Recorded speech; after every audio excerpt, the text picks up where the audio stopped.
বিশ্বকাপ ফাইনাল শেষে স্পেনের এক ঝাঁক তরুণ বিজয় উল্লাসে মত্ত। আর তখন এর বিপরীতে নিউ ইয়র্কের মাঠে লিওনেল মেসির চোখ বেয়ে নামছিল অশ্রু। বিশ্বমঞ্চে নিজের সম্ভাব্য শেষ ম্যাচটিতে সোনালি ট্রফিটা আরও একবার উঁচিয়ে ধরার স্বপ্ন ছিল ৩৯ বছর বয়সী এই ফুটবল মহারথীর। তবে তাঁর সঙ্গীদের দায়সারা খেলা, শৃঙ্খলাহীন বাজে পারফরম্যান্সে সেই স্বপ্ন ধূলিসাৎ হয়ে গেছে বলে মনে করছেন ফুটবল বিশ্লেষকেরা।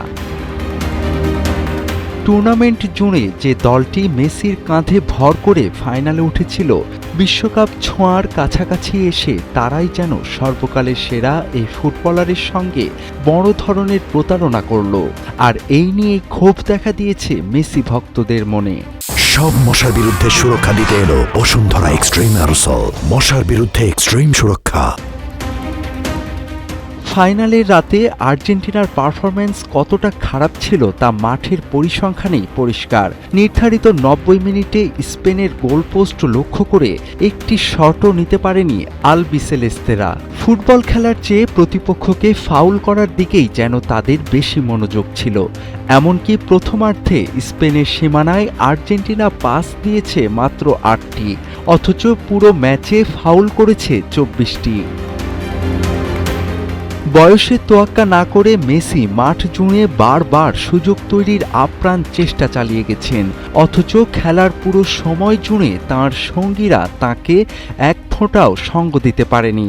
উল্টো কোচ স্কালোনির ভুল কৌশল আর দলের দায়িত্ব জ্ঞানহীন আচরণের কারণে পুরো ম্যাচে কার্যত একাকী ও নিষ্ক্রিয় হয়ে পড়তে দেখা যায় মেসিকে। অ্যাঞ্জেলা ও অ্যাঞ্জো ফার্নান্দেজের লাল কার্ড দেখা কিংবা পারদেসের অযথা ফাউল দলের কৌশলগত দেউলিয়াত্বকে ফুটিয়ে তোলে।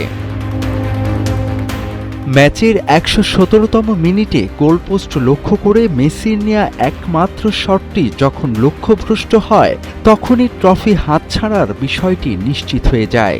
সঙ্গীদের বিশৃঙ্খলা আর বাজে খেলার মাসুল গুণে শেষ পর্যন্ত বিশ্বকাপ খুইয়ে ভক্তদের কাঁদিয়ে বিশ্বমঞ্চ থেকে অশ্রুসিক্ত নয়নে বিদায় নেন আর্জেন্টাইন মহানায়ক, বিশ্ব ফুটবলের মহারথী লিওনেল মেসি।